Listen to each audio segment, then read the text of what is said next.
she found the first set of tracks on a Tuesday morning in the second week of October, in the mud along the north fence line, where the creek bent toward the pasture. The prints were mountain lion, large and clear in the soft ground, and beside them, overlapping them, were the specific boot prints of a man. They were large and deep-set, moving parallel to the fence line and then away into the ridge timber. She stood in the cold morning with the mud at her boots and the evidence in front of her, doing the accounting that the evidence required. The lion sign was not fresh, but the boot prints were fresher, placed deliberately between the lion tracks and the fence line, which meant someone had been standing between her livestock and the predator in the dark of the previous night. She had not heard anything, and she had not seen anyone.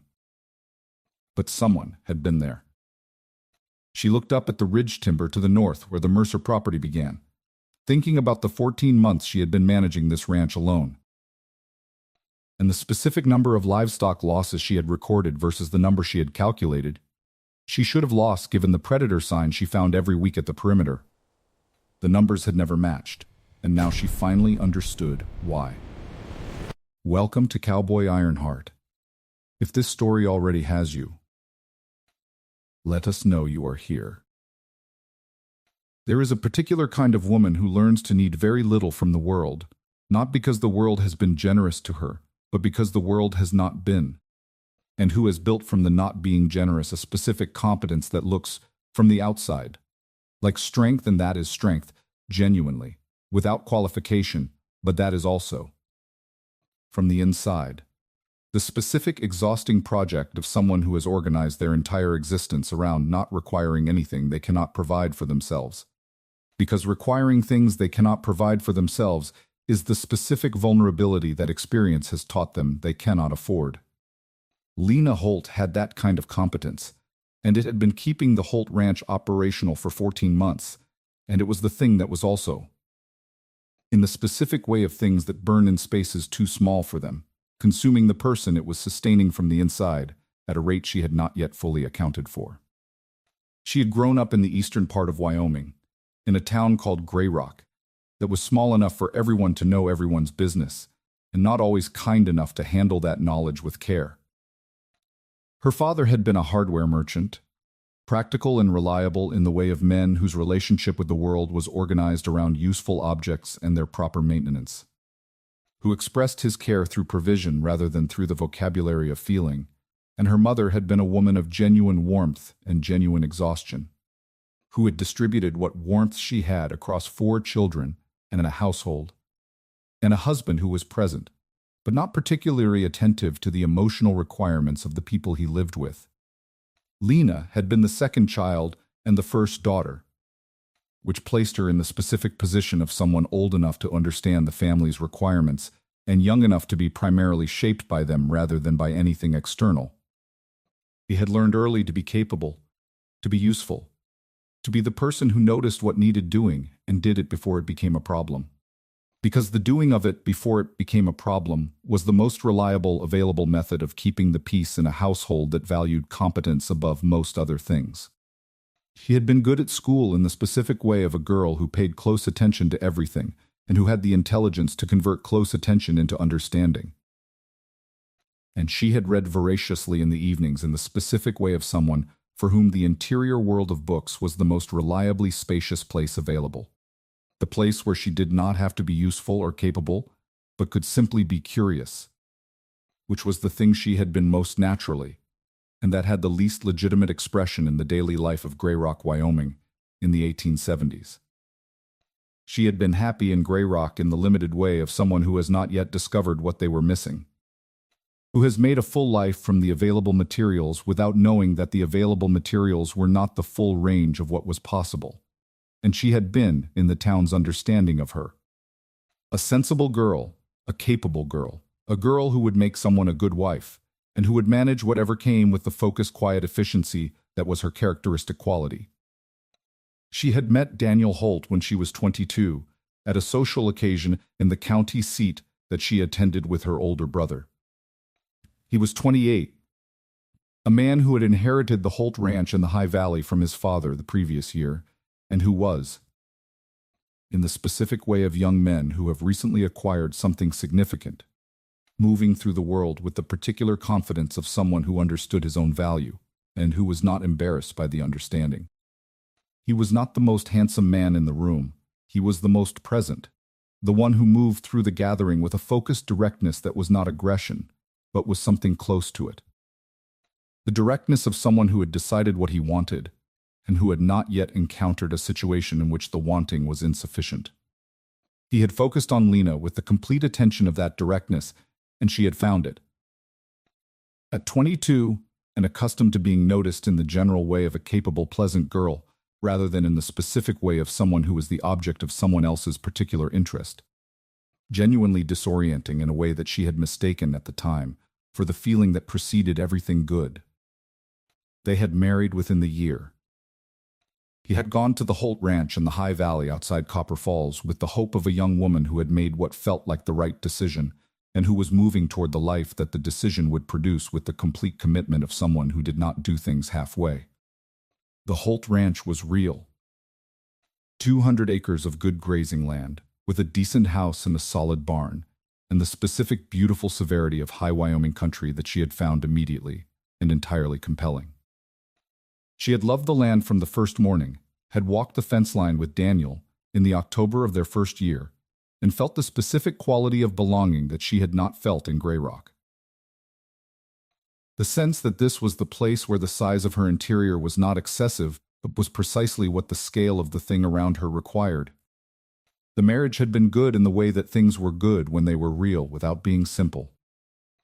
Daniel had been a man of considerable practical competence and genuine care for the ranch and for her, who had not been easy to live with in every dimension, but who had been fundamentally honest and fundamentally present in the specific way that mattered, which was the way of showing up for what the ranch and the life required, regardless of whether showing up was convenient or comfortable. She had learned from him, had learned the ranch in the specific deep way of someone who paid close attention and who understood that the learning was not supplementary to the life, but was the life.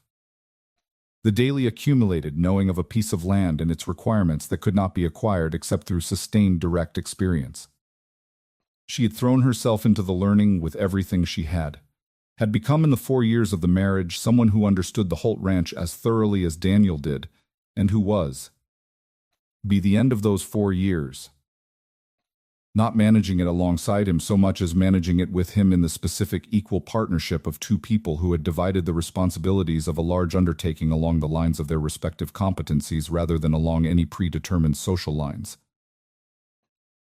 Daniel had died in August of the previous year, 14 months ago. A fall from a horse on the eastern ridge, the kind of accident that the country produced without malice and without warning. The kind that was over before anyone could have done anything about it, regardless of how quickly they had responded. He had been 32. She had been 27. The Holt Ranch had been 6 years into being theirs, and 3 years into being something that was working the way they had intended it to work. And she had sat in the house on the evening after the burial, and had looked at the 200 acres through the kitchen window, and had understood, with the specific clarity of someone who has no illusion left to cushion the understanding, that she was going to have to decide in the next 48 hours whether she was going to keep the ranch or whether she was going to do the other thing, which was to sell it and go back to Grey Rock and fold herself back into the life that had been available before Daniel had focused on her at a county seat social gathering and changed what was available. She had not gone back to Grey Rock. She had stood in the kitchen on the morning after the burial, and she had looked at the land and the barn and the cattle and the specific quality of the High Valley in the August morning, and she had made the decision that she had been making every morning since then, which was the decision to stay, to keep the thing they had built together, to not let the accident that had taken Daniel also take the 6 years of work and the land that had been the first place she had felt that the size of her interior was appropriate rather than excessive. The 14 months had been what they had been. She had managed, genuinely managed, in the sense that the ranch was still operational, and the cattle were still healthy, and the accounts were still in order, and the fences were still standing, and the hay was still cut and stored, and the ranch was. in every practical measure that the community of Copper Falls applied to such things, being run at a competent level. She had done this by working from before dawn to after dark, in the specific focused way of someone for whom the working was also the not thinking, the not stopping to feel, the not accounting for the full weight of what had happened because accounting for it would have required resources she needed for the work. She had been spending everything she had on the keeping it going, and the keeping it going had worked. And it had also cost her things she had not yet begun to add up. The livestock losses had been the most persistent source of anxiety across the 14 months. The specific anxiety of a woman managing a cattle operation alone, who understood that predator losses above a certain threshold were not something she could absorb and continue, that there was a number beyond which the losses became unrecoverable, and that the number was not far above where the losses were already running. She had done what she could, had ridden the fence lines at dusk and at dawn, had made repairs where she found gaps, had kept the cattle closer to the barn in the worst months. And she had recorded the losses with the meticulous accounting she brought to everything, and had calculated, based on the predator signs she found at the perimeter every week, that the losses should have been higher than they were. The discrepancy had been consistent across all 14 months. Month after month, the actual losses were lower than the projected losses, and month after month she had attributed this to luck, to the predators finding easier targets elsewhere, to the specific vagaries of wildlife behavior that did not always follow the patterns she had learned to predict. She had been wrong about the luck. She had understood this on the Tuesday morning in October when she found the tracks in the mud by the north fence line. And the understanding had arrived with the specific quality of something that changed the shape of the past 14 months retroactively, that made the 14 months of managing alone look different from the inside of the new understanding than they had looked from the inside of the old one. And the difference was significant. And she had not yet determined what to do with the significance. She had been watched over for 14 months. She had not known it. And the not knowing of it was its own specific thing, separate from the gratitude and the exposure and the anger that were also present. It was the thing she was going to need the most time with. The thing that required the most careful examination before she could determine what it meant about the 14 months and what it meant about the person who had been on the ridge in the dark and the cold, keeping watch over livestock that were not his, and a woman who had not asked for his help and would not have known how to receive it if she had. There are men who are solitary in the way that certain landscapes are solitary, not empty, not barren, not lacking in what the landscape was supposed to contain, but simply organized around a different relationship with company than most inhabited places, built for the long view, rather than the immediate proximity, suited to the silence that accumulated in the spaces between things rather than needing those spaces filled. Shaw Mercer was that kind of solitary, and the ridge above the Copper Falls Valley, where his property began, and where the timber thickened into the specific density of country that had not been logged or cleared, was the kind of place that suited a man built for the long view, in the same way that a well-made tool suited the hand it had been shaped for. He had been on the ridge for 2 years, and in the 2 years he had been on the ridge he had understood, with the specific gradual certainty of someone for whom understanding arrived through observation rather than through analysis, that the ridge was where he had been going for a long time before he arrived at it. He had grown up in Montana, the son of a man who had ranched the same piece of high country land for 2 decades before Shaw was born, and who had been ranching it for 2 decades after. Man, for whom the land was not a business or an investment, but a relationship. But a specific, sustained, reciprocal relationship with a piece of ground that required everything he had to give and returned, in the specific way of land that was worked well. Exactly what the effort warranted.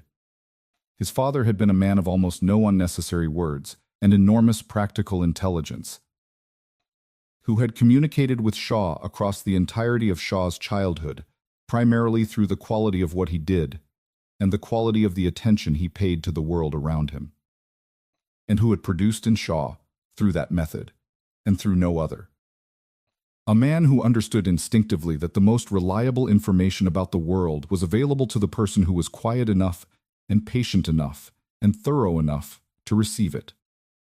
Shaw had been large since early adolescence, large in the way that required, from the beginning, The specific management of a person who understood that their dimensions communicated things before they had the opportunity to communicate anything themselves, and who had developed across 36 years of inhabiting a body that exceeded the average in every direction, the particular deliberate quietness that was his most consistent external quality. He moved carefully, not with the self-conscious apology of a large man embarrassed by his own dimensions, but with the genuine care of someone who had understood very early that careful movement was simply the responsible version of being his size in a world that had been designed for smaller people, and who had arrived at the care not through social instruction, but through the specific direct experience of what happened when he did not apply it. He had been good at the ranch work from the time he was old enough to do it, had the specific physical competence of someone whose body was well suited to the demands of the work, and who had the patience and the attention to do the work correctly rather than quickly, which was the distinction his father had drawn early and often, and which had settled into Shaw as a permanent operating principle. He had come to Wyoming 2 years ago through the specific convergence of circumstances that brought people to new country. The Montana operation had been sold after his father's death to settle the estate with his brother, and he had arrived in the Copper Falls Valley with the proceeds and the intention of building something of his own on ground that was not already weighted with the specific gravity of someone else's lifetime. The ridge property had been available. 40 acres of high ground, with good water and adequate grazing, and the specific quality of a place that had not yet been shaped by sustained human attention, and that was, in the way of such places, waiting. He had bought it and had spent the first year building the basic infrastructure of the operation with the patient, systematic competence of someone who understood that what was built quickly was usually built incorrectly, and who was not in a hurry, because being in a hurry was not his relationship with most things. He had noticed the Holt Ranch in his first month on the ridge, not in the way of someone actively surveilling a neighbor, in the way of a man who lived on a ridge and who could see, from the ridge, the valley below, and who paid the kind of attention to what he could see that was simply his characteristic quality. He had seen the specific quality of the operation from the beginning, the fences in good repair, the cattle well managed, the signs of a property being tended with genuine care, and he had seen, in the same first month, the specific evidence of a woman managing alone. The particular quality of a place that was being kept up, but that was being kept up at the cost of someone working past the comfortable limit of what one person could sustain indefinitely. He had learned Daniel Holt's name from old Garrett at the feed store in Copper Falls, and had learned of Daniel Holt's death in the same conversation. Had understood from the conversation that the woman he had been observing from the ridge was a widow 8 months into managing a 200-acre operation alone. He had sat with this information for a week in the specific way he sat with most significant information, which was without rushing toward a conclusion, and what he had arrived at the end of the week, was not a plan and was not a strategy, but a decision, which was the specific decision to do something practical about a situation that was practical in nature, and that was within his capability to address without requiring anything from her that she had not offered, and without making himself visible in a way that would have required her to respond to his visibility. The predator situation in the Copper Falls Valley was genuine, and was the specific kind of genuine that a man who had spent his life reading country could assess accurately from the sign available. Mountain lion, primarily. One established individual with a range that included both properties, whose pattern Shaw had been able to read within the first 2 months, with the comprehensive attentiveness he brought to all things. He observed carefully. The lion was a problem for any cattle operation in the valley, but it was a more serious problem for a woman managing alone than it was for an operation with multiple people and multiple resources. And the difference between a manageable loss rate and an unmanageable one was, in Shaw's assessment, the difference between the lion being actively redirected and the lion being left to its own patterns. He had started going out at night in September of the previous year, 1 month after he had learned of Daniel Holt's death, and 1 month after he had made the decision. He had developed the specific routine of it with the patient, systematic quality he brought to all practical undertakings. assessing the ridge and the perimeter at dusk from the high ground where he could see both properties, reading the signs that told him where the lion had been in the previous 24 hours and where it was likely to be in the next, and positioning himself accordingly in the dark and the cold to be present at the fence line when the lion came. He had not killed the lion. He had no desire to kill an animal that was doing what the animal was designed to do, which was to find the easiest available food source and return to it. What he had done was to be consistently present at the fence line as a deterrent. A large man with a fire in a tin and a specific patience for long cold hours in the dark was sufficient deterrent for an animal that preferred easy to difficult, and the lion had, across 14 months of Shaw's consistent presence, learned to take its hunting elsewhere in the valley on the nights when the man's smell was strong at the Holt perimeter. He had been careful to leave no evidence, had timed his departures from the fence line to avoid the dawn when she would begin her own perimeter checks, had avoided the sections of the property that would have held his boot prints in the most visible ground, had been thorough in the specific way of someone who understood that being discovered would change the nature of the thing, and who had decided that the nature of the thing was better as it was, which was invisible, which was simply something that was happening without requiring her to know it was happening or to feel anything about the knowing. He had thought about this, had thought about it carefully, in the evenings on the ridge before he went out, and had arrived at the understanding that what he was providing was not help in the way that help was usually understood, which required the helped person to acknowledge the helping and to exist in a specific social relationship with the helper, but something more like infrastructure. More like the creek that ran through the valley floor and kept the grass green and the cattle watered, which did not require her acknowledgement or her gratitude in order to be useful.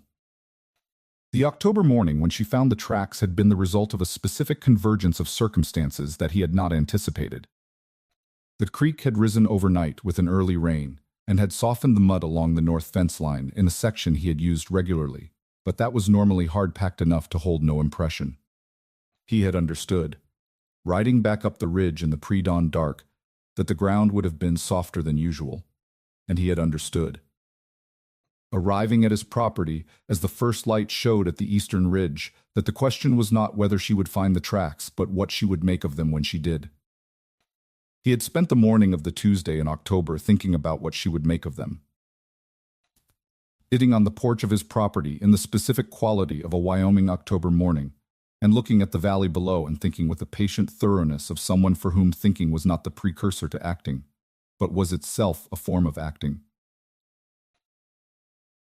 A form of working through the full dimensions of a situation before deciding what the situation required.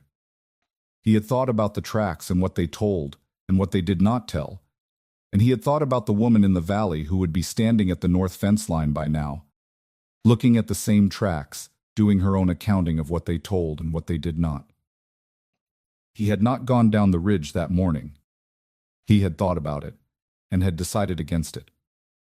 Because going down the ridge uninvited on the morning after she had found evidence of his presence would have been the specific kind of approach that she had not invited, and that would have required her to receive him before she had processed what she was receiving.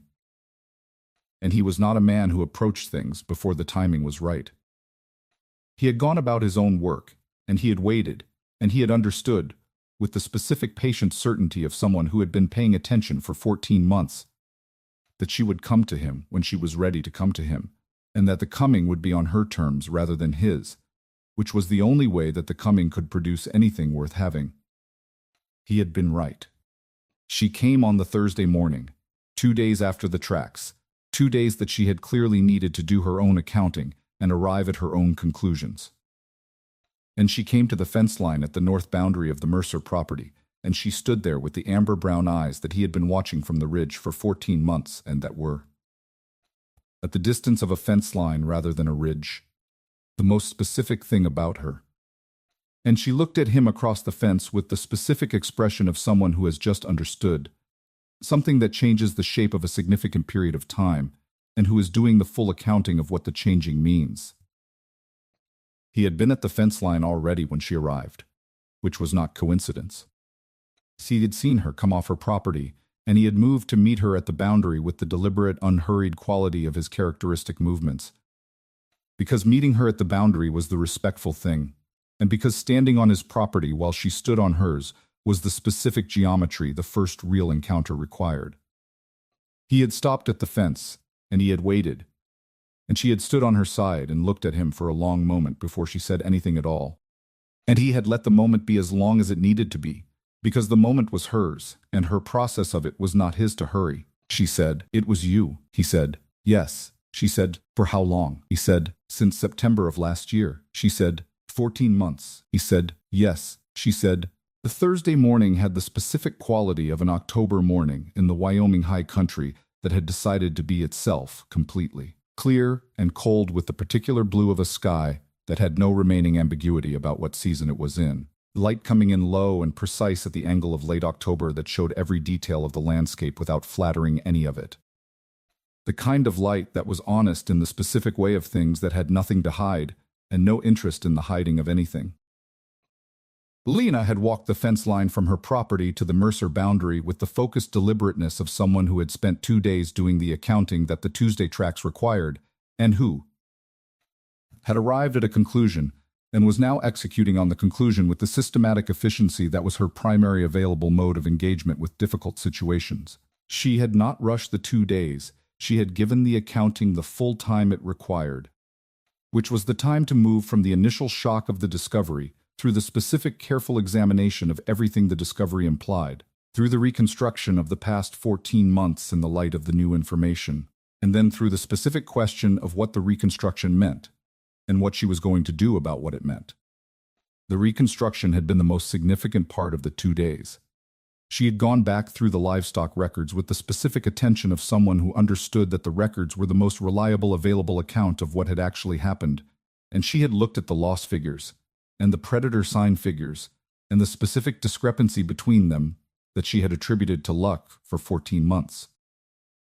And she had looked at the discrepancy differently now, had looked at it as the accumulated evidence of someone's sustained, deliberate effort, rather than as the random variation of wildlife behavior. And the looking at it differently had changed the shape of the 14 months in a way that was disorienting and significant, and that she had needed the full 2 days to begin to process. She had not lost as much as she should have lost.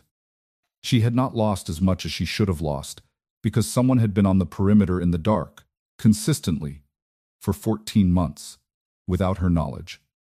And the not losing had been the direct result of the specific patient, sustained effort of a man she had not spoken to, and whose name she had known only from the deed notice in the county records. She had asked old Garrett at the feed store on the Wednesday, had ridden into Copper Falls on the pretense of a supply run, and had found Garrett behind the counter in the specific way he was always behind the counter, which was with the warm, unhurried attentiveness of a man who had been running a feed store in Copper Falls for 30 years, and who had accumulated in those 30 years a thorough knowledge of everyone in the valley and what they required. She had asked about Shaw Mercer with the careful indirection of someone who had a specific purpose, but who understood that the direct question was not always the one that produced the most useful information. Had said she was thinking about the predator situation in the valley, and had wondered whether any of the other ranchers had mentioned it.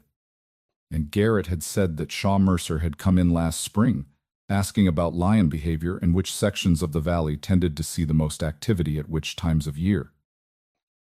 He had said it in the offhand way of someone mentioning a thing that seemed relevant, but that was not in itself remarkable.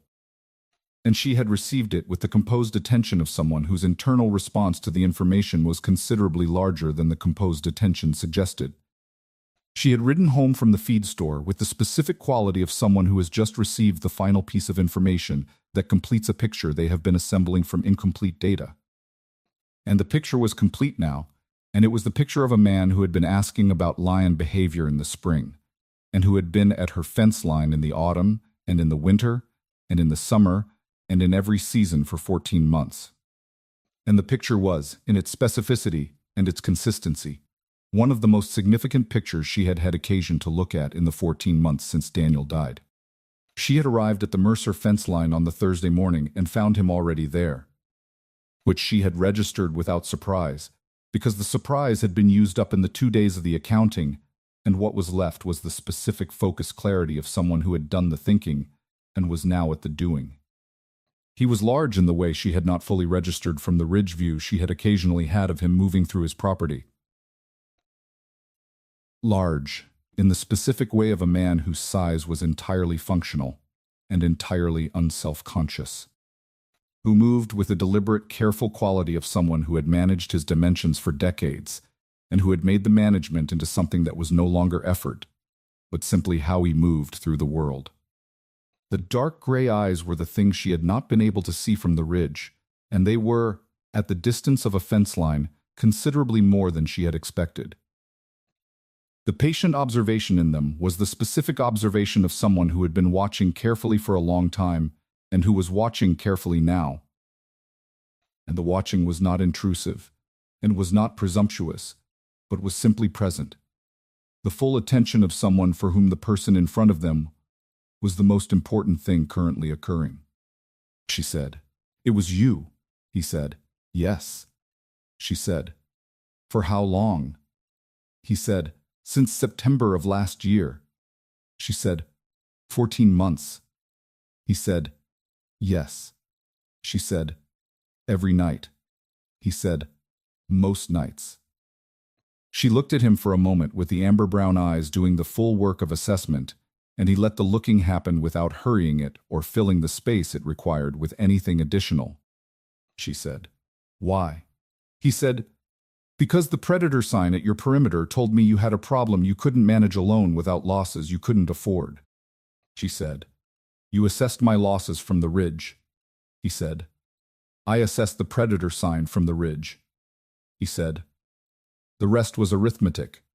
She said, "You did 14 months of arithmetic about my ranch." The sentence arrived with a specific quality that was not anger and was not gratitude, and was not any single thing but was the complicated mixture of all of them combined with the specific additional quality of someone who had managed alone for 14 months and who had just learned that the alone had been partially a construction of her own ignorance of the available information. He said, "I did."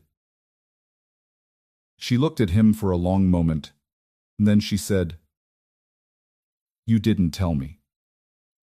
He said, "No." She said, "Why?" He was quiet for a moment, in the specific, thoughtful way that told her the quiet was not avoidance but was the honest consideration of the question. He said, "Because telling you would have made it about me." He said, "I wasn't doing it to be known for doing it." She said, "Then why were you doing it?" He said, "Because it needed doing, and I was able to do it." She said, "That is a very simple answer to a question that isn't simple." He said, "The doing was simple." He said, "The reasons were simple." He said, "The only thing that isn't simple is what you're standing at a fence line figuring out how you feel about it."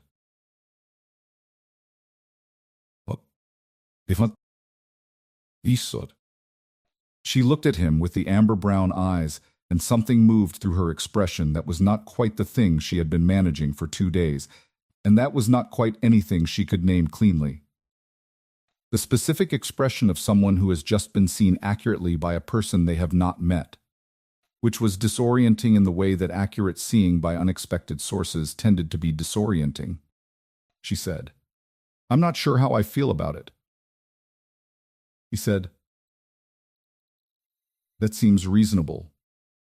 She said, "It's not a reasonable situation." He said, "No." He said, "I understand that." He said it with the plain quality of someone acknowledging a true thing without defending against it or elaborating on it. And she received the acknowledgement with the specific attention she gave to things that were offered honestly rather than strategically. She said, "You've been on that ridge for 2 years, and I didn't know your name until the county records." He said, "I know." She said, "You didn't introduce yourself." He said, "I was waiting for the timing to be right." She said, 2 years. He said, "I wasn't certain the timing was right until now." She said. What makes it right now? He said. You're here. He said it with the same plain quality, and she held it for a moment, and then she said, that is the most circular answer I have received to a direct question. He said, it's the accurate answer. He said, you coming to the fence line is you deciding the timing was right. He said, I was waiting for you to make that decision. She looked at him for a long moment, with the October light honest and low between them and the specific weight of 14 months of being watched over without her knowledge pressing against everything she was trying to say. She said, I owe you, he said. No, he said it immediately, and without qualification. She said, my livestock, he said. Your livestock are yours. He said, I was addressing a problem in the valley. He said, the problem happened to be on your perimeter, she said. That is not an accurate description of the situation. He said, it's the description I'm comfortable with. She said, I am not comfortable with it. He said, what would make you more comfortable? She said, the truth. He said, that is the truth. He said, the more complete version of the truth is that I saw a situation that needed addressing and I addressed it. And that the person the addressing benefited happened to be someone I had been watching from the ridge for the better part of 2 years. And that the watching and the addressing were not entirely unrelated. He said it with the plain quality that told her he had chosen the words carefully, and that the choosing had been done in the service of honesty rather than the service of impression management. And she stood at the fence and received the words with the full weight of her reception. She said, what does not entirely unrelated mean? He said, it means I knew you were managing alone, and I knew the losses were a problem you couldn't absorb, and I chose to do something about it because the something was available to me and because you were the person who needed it. Done. She said, that's a reason? He said, yes. She said, is it the whole reason? He was quiet for the specific length of time that told her the question required the honest version rather than the available version. He said, no. She said, what's the rest? He said, the rest is that I've been watching a woman manage something that would have broken most people and not break for 14 months. And the watching of that produces a specific quality of regard that I am not going to misrepresent as purely practical. She looked at him with the amber-brown eyes in the October light, and the specific quality of what he had said sat between them in the cold air, with the weight of something true offered plainly, and without any softening of the plainness. And she held it, held the full weight of it with a specific care she gave to things that were too significant to put down before she had understood them completely. She said, Shaw, Mercer? He said, yes. She said, I need to think about this. He said, I know. She said, and while I'm thinking about it, you're going to stop going out at night. He said, no. She looked at him. He said, the lion hasn't changed its range. He said, if I stop, the losses will increase. She said, that's my problem to manage. He said, it's a problem I can address. She said, I'm not asking you to address it. He said, I know you're not asking. He said, I'm not addressing it because you asked. She said, then you're going to continue doing something on my property without my permission. He said, I'm going to continue doing something at my fence line. He said, what happens on your side of the fence line is your business. He said, what I do on mine is mine. She looked at him for a long moment, and the morning was cold, and the light was honest, and the fence line between them was exactly what it was, which was both a boundary and a meeting point. And she understood that the conversation had arrived at a place where neither of them was going to move further today. She said, I'll be back, he said. I know, she said. Don't take that as an invitation to anything, he said. I won't, she said. Good. She turned and walked back toward her property with the focused, deliberate quality of her characteristic movement. And he stood at the fence line and watched her go with the dark gray eyes and the specific patience of someone who had been watching from a ridge for 14 months and who understood. With the comprehensive certainty of sustained, careful observation, that the conversation that had just happened was not the end of anything, but the beginning of the specific thing that 14 months of watching over had been the foundation for. He had not expected it to be easy.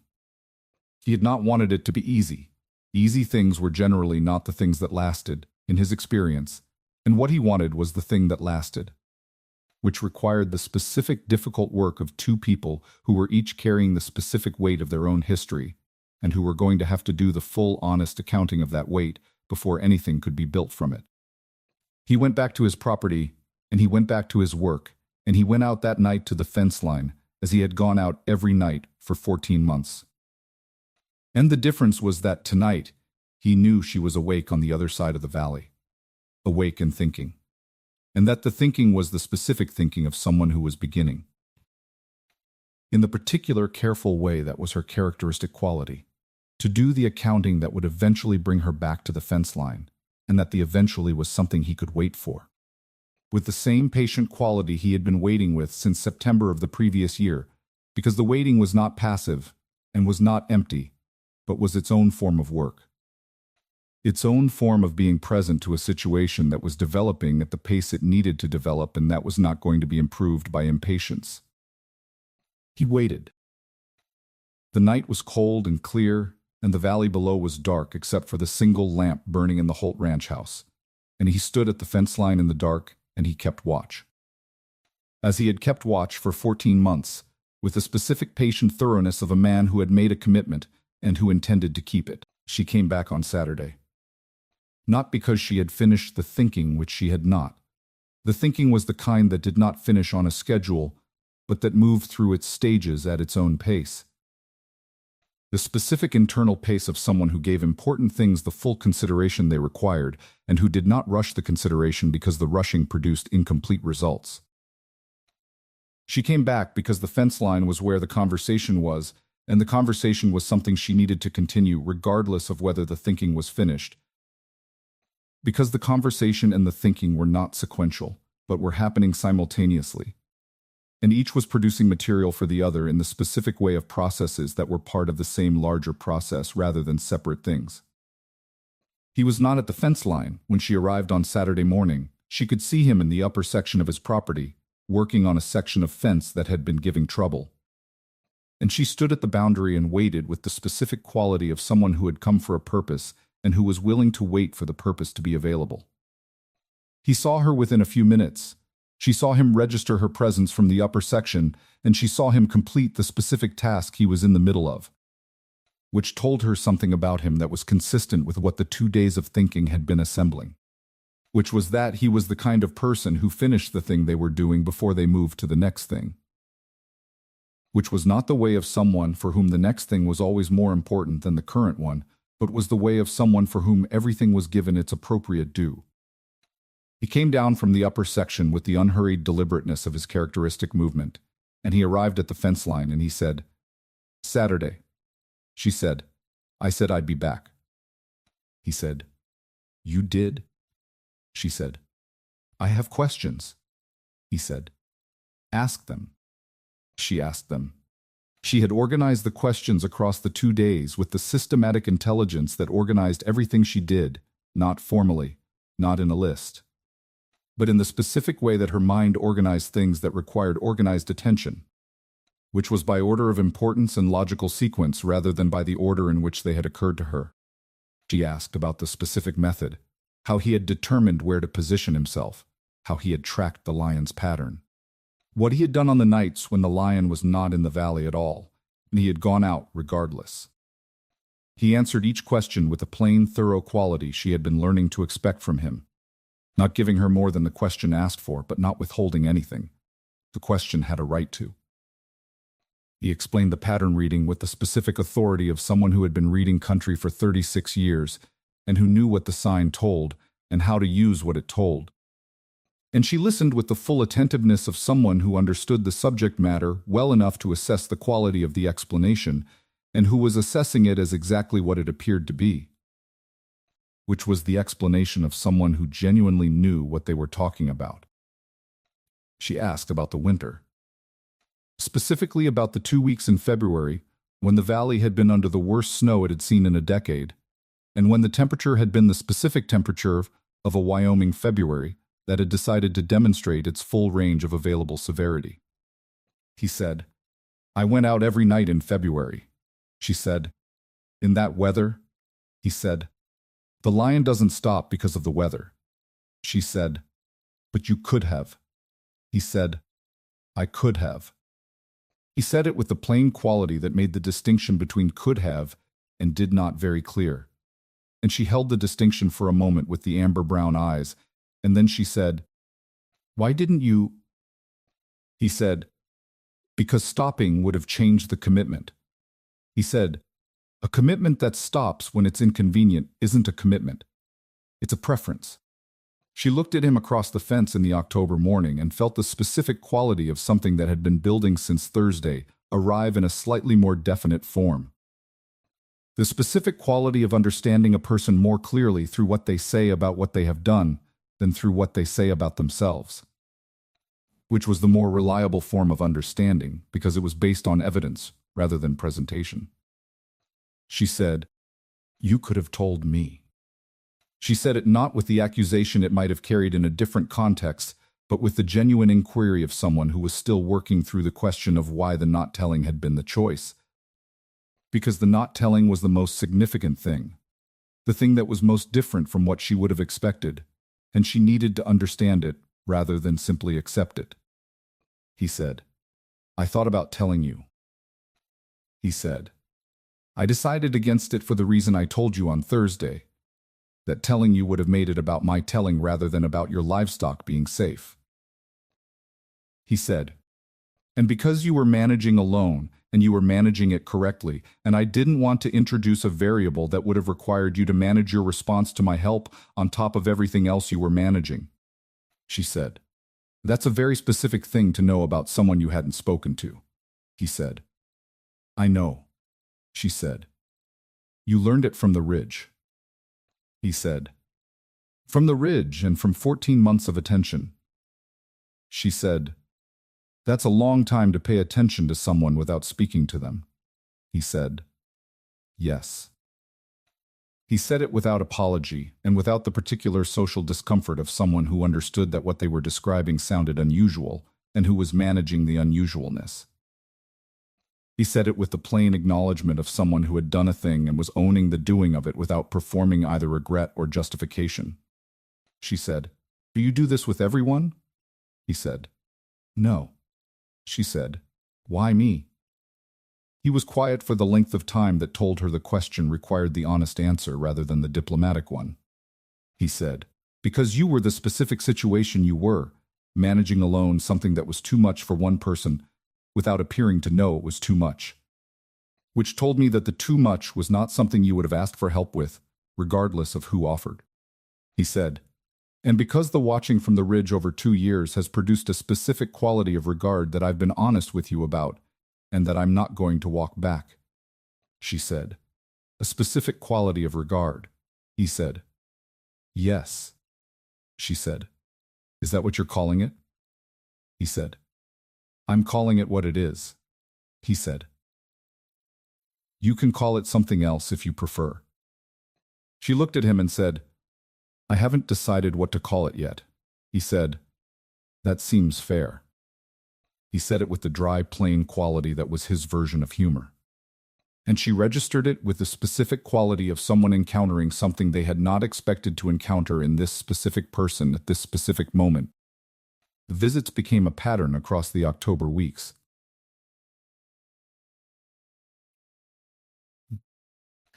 Not a pattern that was arranged or discussed, but a pattern that arrived through the natural logic of two people who had established that the fence line was where their conversations happened and who kept finding that they had more to talk about than any individual conversation had addressed. She came on Saturdays and sometimes on Wednesdays, and he was always present when she arrived. which she understood after the third visit was not coincidence, but was the specific attentiveness of someone who had been watching the Holt ranch from the ridge long enough to know her schedule, and who positioned himself accordingly. And she received this with the specific complicated quality of someone who was not certain whether to find it reassuring or unsettling, and who had decided, provisionally, that it was both. They talked about the land, which was the easiest entry point, and also the most genuine one.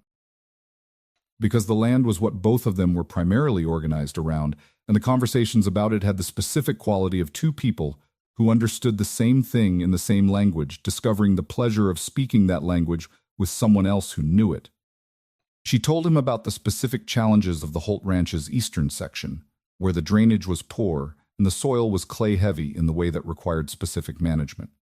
And he listened with the full attention and asked the questions that told her he had understood what she was describing and had specific things to contribute to the understanding. He told her about the Ridge property's water situation, which was the primary constraint on the operation's potential scale. And she asked the questions that told him she had a genuine practical intelligence about water management that was the product of years of working a property where water was similarly the primary variable. He came to her fence line on a Wednesday in the third week of October, which was the first time he had come to her side of the boundary rather than her coming to his.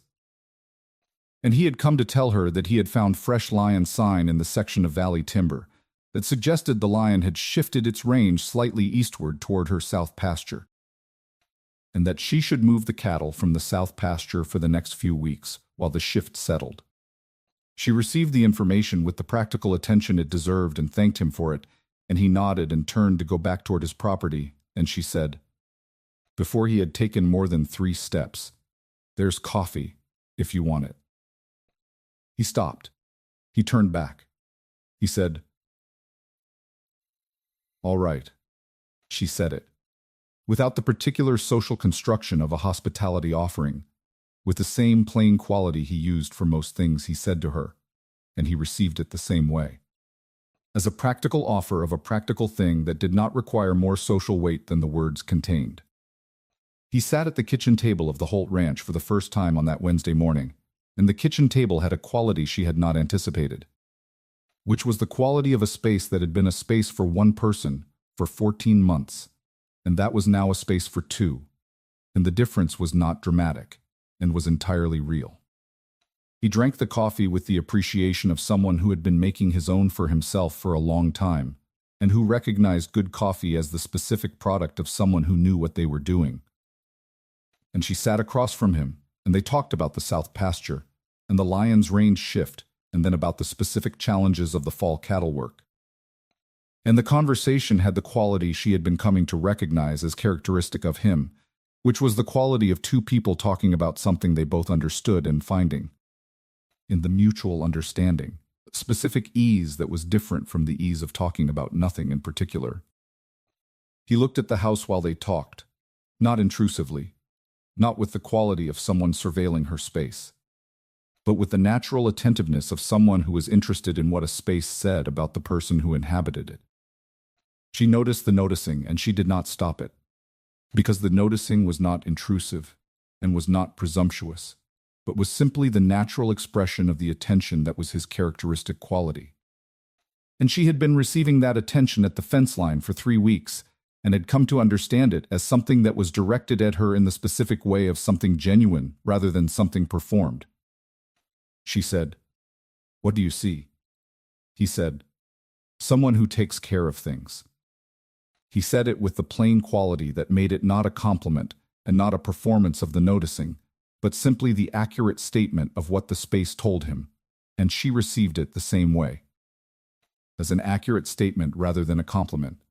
He asked about Daniel, not with the social management of someone tiptoeing around a subject, but with the direct, careful quality that was his mode when he asked things that mattered. He said, "What was he like?" She looked at her coffee cup for a moment and then looked at him with the amber brown eyes and said, "He was very present." She said, "He was the most present person I've ever known, in the sense that whatever he was doing had his complete attention, and whoever he was with had his complete attention, and the ranch had his complete attention." She said, It was sometimes difficult to be married to and always exactly what the ranch needed. He said, "What about what you needed?" She said, "He was what I needed for most of it." She said, "The being present was what I needed most, and he was that." He said, "What happened to the ranch when he wasn't there anymore?" She said, "The ranch needed the same things." She said, "I just had to provide more of them alone." He said, "That's what you've been doing." She said, "That's what I've been doing." He said, "With help you didn't know about." She said, "With help I didn't know about." He said, "Does that change how you account for the 14 months?" She was quiet for a moment, the specific quiet of someone giving an honest answer the time it required. She said, "It changes the accounting." She said, "I'm still determining how." He did not press her on the determining, which was the specific thing she had come to trust most thoroughly about him in the 3 weeks of fence line conversations and the Wednesday kitchen table, which was that he did not press. He offered and he waited, and he was present with the waiting in the specific active way of someone for whom waiting was not passive, but was its own form of engagement with the situation. And the not pressing was not indifference, but was the specific respect of someone who understood that her process was her process, and that the most useful thing he could do for it was to be available without being a demand.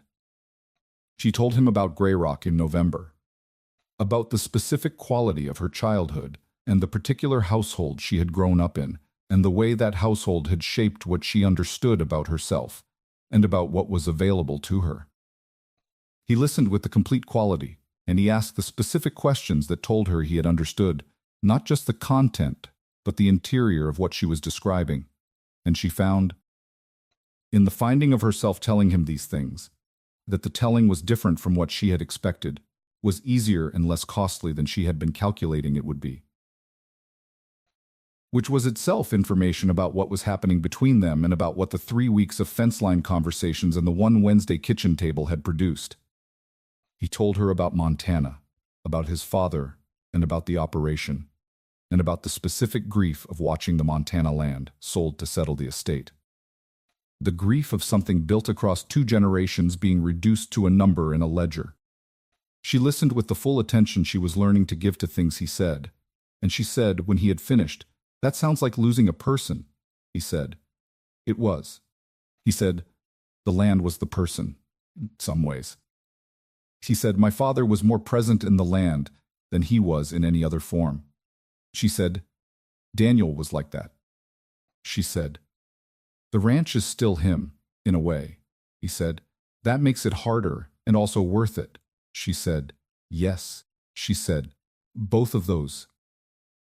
He looked at her across the table with the dark gray eyes, and she looked back at him with the amber brown ones, and neither of them said anything for a moment that had more inside it than the available silence should have been able to hold.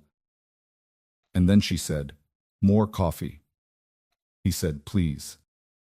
She stood and got the pot and poured, and the ordinary domestic motion of the thing had a quality she had not had occasion to notice in 14 months, which was the quality of doing a small, comfortable thing for another person and having it be simply that, simply comfortable, without weight or cost. He came for coffee on the following Wednesday, and the Wednesday after that, and the pattern settled into itself with the natural ease of something that was simply the right shape for the space it occupied. She showed him the south pasture before she moved the cattle. They walked the fence line together in the November cold, and she showed him the sections that needed work, and he assessed them with the practical eye of someone who knew fence work and suggested the specific repairs that would address the specific problems. And they talked about the work the way they talked about all practical things, which was in the direct language of 2 people who understood the same thing and who were contributing to a shared understanding rather than performing knowledge for each other. The walking together had a quality she had not anticipated, not the particular social awkwardness of 2 people who were not yet certain of the nature of their proximity, but the specific ease of 2 people whose proximity had been established through the specific channel of genuine shared interest and genuine mutual respect, and who were finding, in the walking of a fence line together, that the ease extended naturally to the physical fact of being in the same space. She noticed that he managed his size and her space with the same deliberate consideration he brought to everything. That he was aware of the scale difference between them and was not making her manage it. Was simply managing it himself in the specific way that communicated that the management was his responsibility rather than hers. She had not been in the company of a man since Daniel died, not in the specific way of being in someone's daily company. And she had not known until the Wednesday kitchen tables and the fence-line walks that she had been missing it. Not the company of a man in any general sense, but the specific company of a person who was present in the particular way of someone who found the person they were present with worth their full attention. She was finding herself talking differently in November than she had talked in the first October fence-line conversations. Was finding that the careful management of disclosure that had been her mode in the beginning had loosened in the specific incremental way of things that loosened when the conditions for the loosening were right. When the person you were with had demonstrated through consistent behavior over sufficient time that the loosening was safe. She had not decided to loosen, it had simply been happening, and she was aware of it happening and was not stopping it, which was its own form of decision. He brought her a section of mended fence rail on the last Wednesday of November. A section she had mentioned in passing was split in a way that would need replacing before the spring. And he had mended it over the weekend and brought it on the Wednesday without announcement, setting it against the barn wall when he arrived and saying only that the split had been running in a way that the mending was straightforward if you knew how to make the splice. She looked at the mended rail and then looked at him and said, "You didn't have to do that," he said. "I know," she said. "You keep doing things you don't have to do," he said. "I keep finding things that need doing," she said. "Shaw," he said. "Yes," she said. "Thank you," he said. "You're welcome." He said it with the plain quality, and she received it with the plain quality, and neither of them made more of it than it was. But the something that had been present since the fence line in October was more defined in the kitchen on that Wednesday than it had been on any previous Wednesday, was taking on a shape that was specific rather than general, and she was aware of the shape, and she was not looking away from it. December arrived in the Copper Falls Valley with the specific authority of a Wyoming winter that had been patient through November and had now decided on its full dimensions. The cold settled into the high country with the permanent quality of something that had made a decision and intended to maintain it through March. And the valley reorganized itself around the cold with the practiced efficiency of a landscape and a community that had been through this before and understood what it required. The light changed in December in the way it changed in high Wyoming country, came in lower and more deliberate, casting longer shadows across the snow-covered valley floor and giving the specific quality to the afternoon. That was the quality of a season fully committed to itself. Stripped of the transitional ambiguities of October and November and resolved into the particular honest severity of a Wyoming December that offered no promises and delivered exactly what it said it would deliver. Lena had been through one previous December on the Holt Ranch alone, and the memory of it was the specific memory of something survived rather than something lived. The memory of the cold and the work and the particular weight of the winter, pressing against a woman who was managing 200 acres and a cattle herd by herself, and who had been awake more nights than not, listening for the sounds that told her something was wrong. This December was different from the previous one in the specific incremental way that the fall had been different from the previous fall, different in the interior quality of it, in the specific atmosphere of the daily life that had acquired. Through the Wednesday kitchen tables and the fence-line conversations, and the mended fence rail and the 2 months of Shaw Mercer's consistent presence in the peripheral space of her week, quality that was warmer than the year before without her having made a specific decision about the warming. She had been thinking about what it meant to have been watched over for 14 months. She had been thinking about it with the systematic thoroughness she brought to all significant things, which meant she had been thinking about it from every available angle and refusing to resolve the thinking prematurely into a conclusion that was comfortable rather than accurate. The discomfort of the thinking was itself information.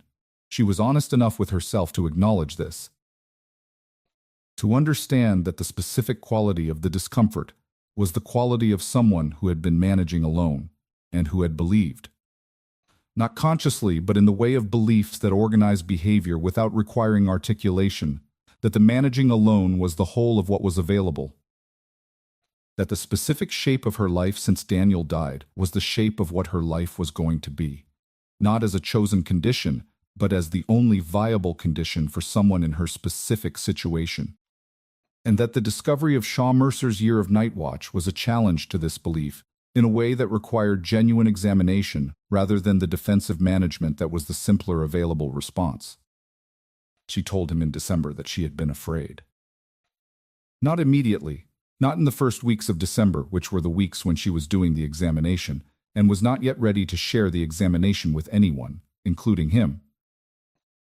But in the third week of December, on a Wednesday morning when they were sitting at the kitchen table with the December light through the window and the specific comfortable quality of a thing that had become a routine, he found herself telling him about the fear in the way she found herself telling him things she had not planned to tell him, which was through the natural logic of a conversation that moved in an honest direction and that arrived at the honest thing without requiring a deliberate decision to get there.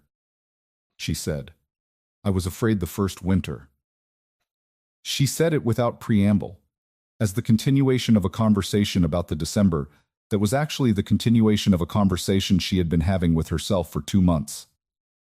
He said, "Tell me, not what were you afraid of? Not, I understand. Not any of the social management responses that would have required her to deliver the content in a specific managed form. Simply tell me," which was the invitation to say whatever the saying required in whatever form it needed to take. She said, "I was afraid of the night sounds." She said, "Every sound in the dark was the thing that was going to cost me something I couldn't afford to lose. A fence down, a predator in the herd. Something broken that I didn't have the resources to fix." She said, "I slept in short intervals for most of that winter," he said. "I know," she said. "You could see that from the ridge." He said, "I could see the lamp was on at 2 in the morning most nights." He said, "And at 4. He said it with the plain quality of an accurate statement, and she received it with the specific quality of someone receiving information about themselves that was accurate and that they had not known was visible, which was the quality of being seen from a distance in a way that was not surveillance, but was simply the attentiveness of someone who had been paying the right kind of attention for the right kind of reasons. She said, "Did you know about the fear when you started going out at night?" He considered this honestly. He said, "I knew you were managing something that was too much for one person without showing it was too much." He said, "I understood that the not showing was costing you more than the managing." She said, "I didn't know specifically about the nights. I inferred it from what I could see and from what I understood about the situation." She said, "And that was enough for you to decide to go out every night for 14 months, he said. "The deciding was simpler than your making it." He said, "There was a problem I could address." He said, "I addressed it." She said, "In the cold and the dark, for 14 months, for a woman you had never spoken to." He said, "For a woman I had been paying attention to for 14 months, which is not the same as not knowing her." She said, "What did you know?" He said, "I knew how you walked the fence line at dawn. The specific way you checked every section with the thorough attention of someone who understood that the checking was not optional, and who had made the thoroughness into something automatic rather than effortful." He said, "I knew how you moved through the day's work, the sequence of it, the specific economy of someone who had organized the work correctly, and who executed the organization without waste." He said, "I knew how you stood at the barn door in the evening when the day was done, the way you looked at the cattle and the land with the specific quality of someone taking stock, accounting for the day, assessing whether the thing they were responsible for was all right." He said, "I knew all of that before I knew your name."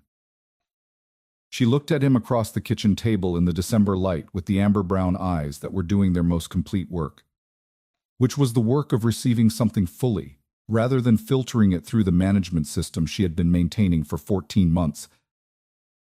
And what she was receiving was the specific thing that was the most significant thing anyone had offered her since Daniel died, which was the evidence of being known. Specifically and thoroughly and over time. Be someone who had sought the knowing without agenda, and who had used it in her service without her permission, and without any requirement that she acknowledge the using. She said, "I don't know what to do with all of this." He said, "You don't have to do anything with it." She said, "That's not an answer." He said, "It's the honest answer." He said, "You don't have to decide what it means." He said, "You don't have to respond to it in any particular way."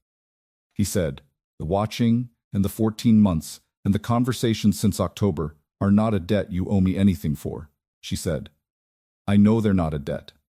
She said, "That's not what makes them difficult." He said, "Tell me what makes them difficult." She was quiet for a moment, the specific quiet of someone finding the honest language for something they have been circling for weeks. She said, "They make it difficult to continue believing that I'm as alone as I've been believing I am." He said, "Is that a bad thing?" She said, "I don't know yet." She said, "I've been organized around the alone for 14 months." He said, "I know." He said, "The being organized around it is not the same as the alone being required." She said, "I understand that intellectually." He said, "What about the other way?" She said, "The other way is what I'm working on." He said, "Take your time." She said, "You keep saying that." He said, "It keeps being the right thing to say." She looked at him and said, "How do you know what the right thing to say is?" He said, "I pay attention." She said, "To everything." He said, "To the things that matter." He said it with the dark gray eyes and the plain quality, and she held it in the specific interior place where she had been holding the accumulating evidence of who he was. And the holding produced in her the specific quality of something that had been building since October, and that was arriving now, in the December kitchen, with the light coming through the window and the coffee between them, at a point of definition that it had not previously reached. The darkest moment arrived in the last week of December, through the specific channel that darkest moments arrived in small communities. Through the direct and well-intentioned social mechanism of someone who cared about Lena and who had decided that caring required saying something. It arrived in the form of Martha Price, who was the wife of the Valley's most established rancher, and who had been one of the 3 women who had come to the Holt Ranch in the days after Daniel's death with food and practical assistance and genuine warmth, and who arrived on the Tuesday before Christmas with a gift of preserves and the specific combination of warmth and purposefulness that told Lena, before Martha had said anything beyond the initial greeting, that the preserves were not the primary purpose of the visit. Martha said what she had come to say with the directness of someone who had decided that friendship required honesty, even when the honesty was uncomfortable. She said, "People are talking about Shaw Mercer's visits, Lena." She said, "I know it's probably nothing, and I know you've been managing alone, and I know that makes a man's practical help, something you'd naturally accept. But people are forming opinions, and I'd hate for you to find yourself in a position that complicated your standing in the Valley, especially when you've worked so hard to establish yourself here." She said it all with complete warmth and complete sincerity, and the specific limitation of someone who was operating from the available framework and who did not have access to the specific information that would have changed the framework's application to this situation. And Lena received it with the composed grace that was her characteristic mode in situations she had not arranged, and that required management. She thanked Martha. She saw her to the door. She closed the door and stood in the kitchen for a long moment, with the specific quality of stillness that was different from her usual stillness, the stillness of someone who has just been reminded, through the channel of genuine care, of the specific constraints of her position, and of the specific cost of the thing that had been developing through the fall and into the winter. She sat at the table. She did not pick up the work that was on the table. She sat with the specific cold clarity of someone doing an accounting they had been postponing. The accounting of what she wanted against the accounting of what was available to someone in her specific position, which was the position of a widow of 14 months in a small ranching community, where people's opinions were not irrelevant, and where the standing she had built through 14 months of competent management was something she had worked for and was not willing to sacrifice to a situation she had not fully examined. She thought about Shaw Mercer. She thought about him with the full attention rather than the managed attention. Thought about the October fence line and the November kitchen tables and the December conversations and the specific quality of someone who had been honest with her from the first moment she had confronted him, and who had continued to be honest across every subsequent conversation in a way that was not the performance of honesty, but simply how he operated. She thought about the 14 months of night watch and what they told her about who he was. Not as a gesture or as a strategy, but as the plain expression of a man whose relationship with a commitment was the relationship of someone for whom keeping a commitment was not separate from who they were, but was simply who they were. She thought about the dark gray eyes and the plain voice, and the specific quality of being known by someone who had paid the right kind of attention for the right kind of reasons. And then she thought about Daniel, and she thought about the specific quality of what she felt when she thought about Shaw Mercer. And she held those two things in the same space, and she did the honest accounting of what she found there. The accounting was not simple, and was not comfortable, and she did not rush it. She gave it the full evening, and into the night. Sitting at the kitchen table with the December cold outside, the lamp burning, and the specific quality of a long, honest accounting being done in the quiet. What she arrived at was not a resolution. It was a clearer understanding of the specific nature of the difficulty, which was not that she was afraid of what she felt, but that she was afraid of what the feeling required of her, which was the willingness to be known again in the specific way of someone who is in a genuine relationship with another person, which was the most vulnerable position available, and the one she had been managing herself out of since August of the previous year. The vulnerability was not something she could manage around. She had understood this in the course of the evening, had understood that the specific thing she was afraid of was also the specific thing that the 14 months of fence-line conversations and kitchen tables had been building toward, and that the building had been solid and patient and exactly what she needed it to be. And that the question was not whether the foundation was adequate, but whether she was ready to build from it. She was not certain she was ready. She was certain that not being ready was not the same as not being able to become ready, and she was certain that the man on the ridge had demonstrated, across 14 months of night watch and 2 months of Wednesday kitchen tables, exactly the quality of patience that the becoming ready required. She went to the fence line on Thursday. He was there, as he was always there, which she had stopped being surprised by. She said, "Martha Price came to see me on Tuesday." He said, "I heard." She said, "What did you hear?" He said, "That she came." She said, "The valley is talking about your visits." He said, "I know." She said, "Does that concern you?" He said, "It concerns me as it concerns you." He said, "Your standing in the valley is something you've worked to build, and I'm not interested in complicating it." She said, "What are you interested in?" He said, "Being honest with you." She said, "And being here," she said, "being here." He said, "Here, at the fence line. In the kitchen on Wednesdays." He said, "Present in whatever way is the right way for the situation you're actually in, not the situation I might prefer you to be in." She looked at him across the fence in the December cold and said, "What situation do you prefer me to be in?" He was quiet for a moment, the specific quiet of someone finding the honest answer to the question that was being actually asked, rather than the question that was on the surface. He said, "I prefer you to be in the situation where you've finished the accounting you've been doing since October, and you've arrived at the honest result, and you've told me what the result is." "Whatever the result is," she said. "What if the result is that I need more time?" he said. "Then I need more time too." He said it with the plain quality of someone for whom the statement was simply accurate. And she received it with the full attention and held it in the specific interior place where she had been holding everything he had given her since October, which was becoming a substantial amount. She said, "Shaw." He said, "Yes." She said, "I have not finished the accounting." He said, "I know." She said, "But I can tell you what the accounting is producing so far." He said, "Tell me." She said, "It's producing the understanding that the 14 months of watching over me from the ridge are the most specific evidence of who you are that I have available. More specific than anything you could have told me about yourself.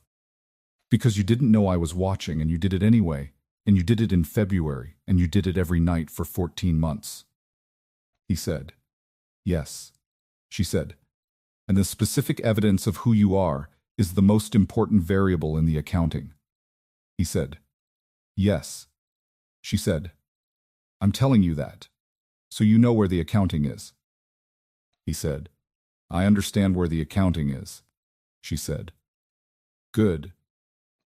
She said it with the specific plain quality that was his word, his register, the register she had been learning from him since October, and he received it with the dark gray eyes and the specific expression that was his fullest expression, which was barely visible and entirely genuine, and which she had been learning to read across the months of his characteristic stillness. She turned and walked back toward her property. He remained at the fence line and watched her go, as he had watched her move across the valley from the ridge for 2 years. And the watching was the same, watching it had always been.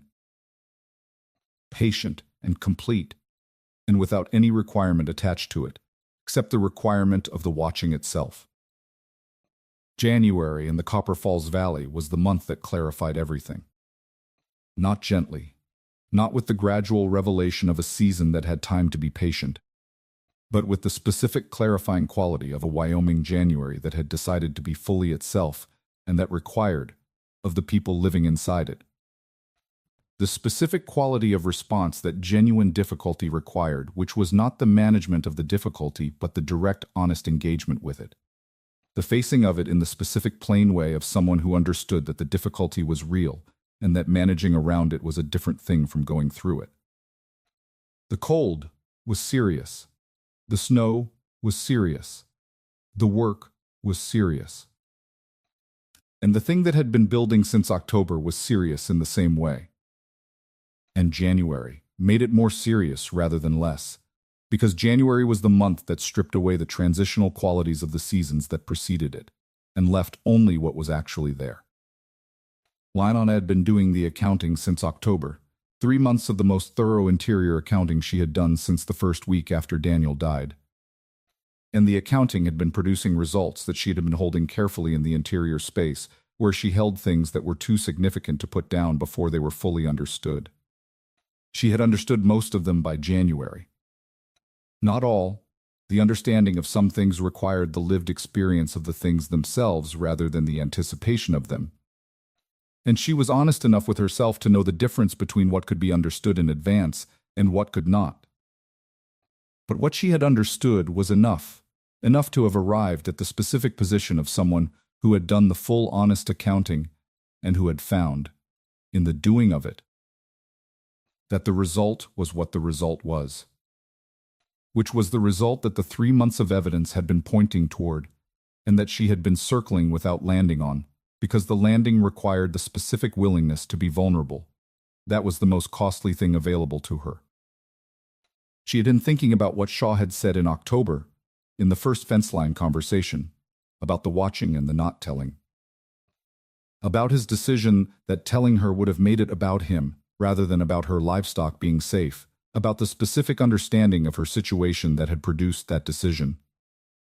She had been thinking about this with the full attention across the 3 months, and what she had arrived at, in the January cold, was the understanding that the decision was the most specific thing she knew about him. More specific than the night watch itself, which was significant, but which was the doing of a thing. The decision was the thinking behind the doing, which was the thing that told you who someone was at the level that mattered, which was the level of what they understood and what they valued and what they considered worth the consideration. He had understood that her survival needed to be hers. He had valued that understanding enough to act from it, across 14 months of cold and dark. And he had considered that specific quality of respect for her autonomy worth more than the acknowledgement he could have claimed for the help he was providing, which told her something about how he thought about the relationship between care and ownership, which told her something about how he would be in a relationship that was actual rather than adjacent, which was the information she had needed, and that had taken 3 months of Wednesday kitchen tables and fence line conversations, and one December evening of sitting alone with the full accounting to arrive at. The resolution came on a Thursday morning in the second week of January, through the specific channel of something ordinary that became extraordinary through the quality of the moment it occurred in, rather than through anything dramatic in itself.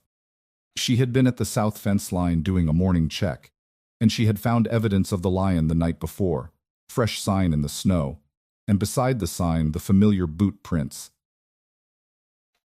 And she had stood with the evidence in the January cold, and she had felt the specific quality of something she had been holding at arm's length for 3 months arrive in her without the management she had been applying to it. She was grateful, not in the social way of someone who had received a thing and was performing the appropriate response to the receiving. In the specific interior way of someone who had been carrying something alone and who had just fully understood, in the January morning with the lion sign and the boot prints in the snow, that the carrying alone had been partial, that for 14 months there had been someone in the dark keeping the worst of it away, and that the specific quality of that presence, invisible and unrequired and unconditional, was the specific quality of care that was the most valuable form, because it was the form that did not ask anything of the recipient except to be safe. She was also, she understood, done being at arm's length from it. She went to his fence line. Not that morning.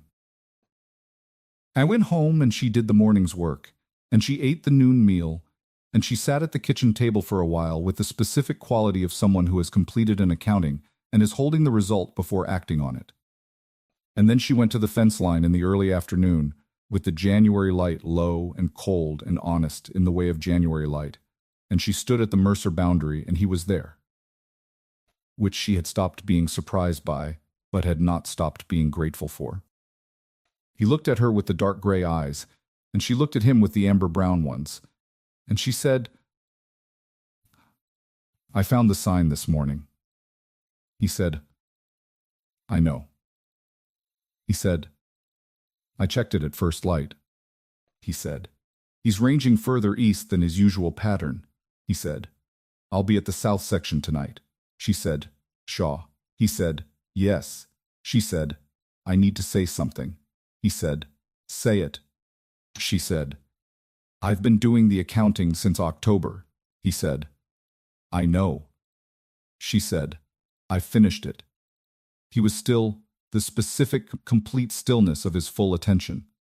She said, "The result of the accounting is that I have been managing alone because I believed managing alone was the only available option. And I believed that because Daniel died and took with him the specific person I had organized the managing together around, and the taking of him made the managing together feel like something that had been available only because of him, rather than something that was available in the world, in a form that was not specifically him." He said, "Yes." She said, "The 14 months have been convincing me otherwise." He said, "The 14 months were intended to convince you otherwise." She said, "I know that now." She said, "I didn't know it while it was happening." He said, "No." She said, "What I knew while it was happening was that the losses were lower than they should have been, and that I was sleeping better in the second winter than the first. And that something had changed in the valley in a way that I couldn't account for, and that I was attributing to luck." He said, "It wasn't luck." She said, "I know it wasn't luck." She said, "It was you, in the dark and the cold, keeping watch over something that wasn't yours, to keep watch over." He said, "It was." She said, "Why do you do it like that?" He said, "Like what?" She said, without requiring anything. He was quiet for a moment in the honest way of someone finding the honest answer. He said, "Because requiring something would have changed what it was." He said, "I wanted it to be what it was, which was simply a thing I was doing because it needed doing, and because you were the person who needed it done." He said, "The moment it became a transaction, it would have been a different thing." She said, "What was it instead?" He said, "It was what I could offer from where I was." He said, "Without cost attached." He said, "Without condition." She said, "Shaw." He said, "Yes." She said, "Come inside." She said, "Not for coffee." She said, "Come inside because I have finished the accounting, and the result is that I don't want you at the fence line anymore." He looked at her with the dark gray eyes, and something in his expression shifted in the specific way. It shifted when something mattered, which was barely visible and entirely genuine, and which she had been learning to read for 3 months and could now read with complete accuracy. He said, "What do you want?" She said, "I want you in the kitchen," she said. "At the table," she said. "Not on Wednesdays," she said. "On the days when there's something that needs talking about." He said, "That's most days," she said. "I know," she said. "That's what I mean." He was still for a moment with the full weight of the understanding of what she was saying, and she held the stillness and let it be the stillness rather than rushing it, because she had learned from him that stillness was not emptiness but was the specific quality of someone processing something fully before responding. And she had enough respect for his process to let it have the time it required. He said, "Tell me what the accounting produced." Not as a management of the disclosure, not as a way of organizing the receiving, simply the honest request of someone who wanted the full result rather than the summarized result. Who wanted to know what 3 months of her most thorough interior work had actually arrived at. She said, "It produced the understanding that you are the most specific person I have encountered since Daniel. Not like Daniel, but specific in the same specific way, which is the way of someone who is entirely what they are and who does not perform any version of themselves for anyone else's benefit." She said, "And that the 14 months of watching over me from the ridge are the clearest available evidence of how you would be present in something that was actual rather than adjacent.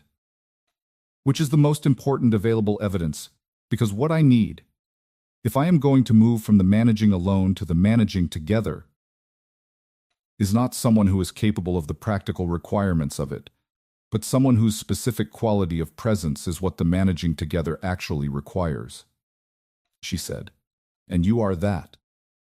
She said it with the plain directness that she had been learning from him, and that had become, across the 3 months of fence-line conversations and kitchen tables, her own. The plain directness of someone who had decided that the honest thing said plainly was the only form of saying that was worth the saying. He stepped across the fence line, not dramatically, not with the particular significance of someone making a gesture that was intended to be received as significant, simply with the unhurried deliberateness of his characteristic movement, crossing from his property to hers, with the natural ease of someone for whom the crossing was the obvious response to what had just been said, and he was in front of her then. In the January afternoon, with the low cold light and the snow and the specific quality of a moment that had been building since October, and that was, and possible in the plain, ordinary, specific beauty of a January afternoon in the Copper Falls Valley, simply here. He said, "I have been in love with you since the first October I was on the ridge, and I watched you walk the fence line at dawn and understood what you were doing and what it was costing you." He said it. In the same register, he said. Everything that mattered. The register of plain and direct, and without the performance of the saying. And she received it with the full weight of someone receiving a thing she had been preparing to receive for 3 months, and that was, in the receiving, exactly what the preparing had suggested it would be, and more. She said, "I know?"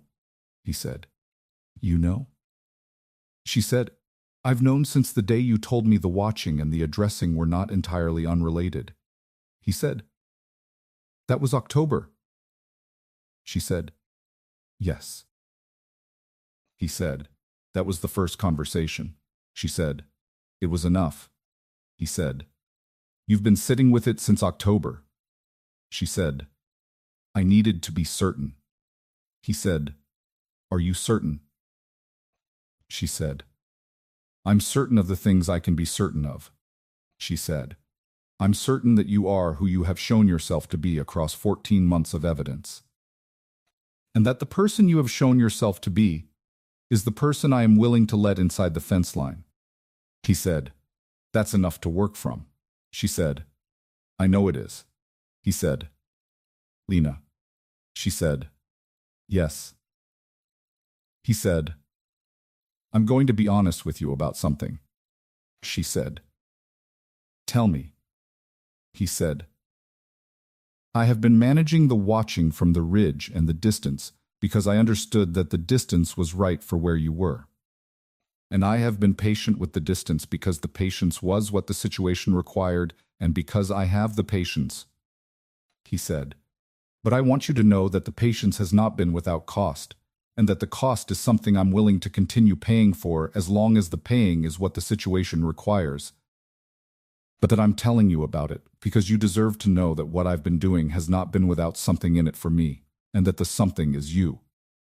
She looked at him with the amber-brown eyes in the January light and felt the specific quality of something she had not felt in 14 months, and that was not Daniel, and was not the absence of Daniel, but was its own specific thing. The specific quality of being the person that another person had organized a significant amount of their patience and their night hours and their careful attention around. Of being worth the 14 months, which was the most specific form that being valued could take. She said, "Come inside," he said. "All right." And they walked together from the south fence line back toward the Holt Ranch house in the January afternoon.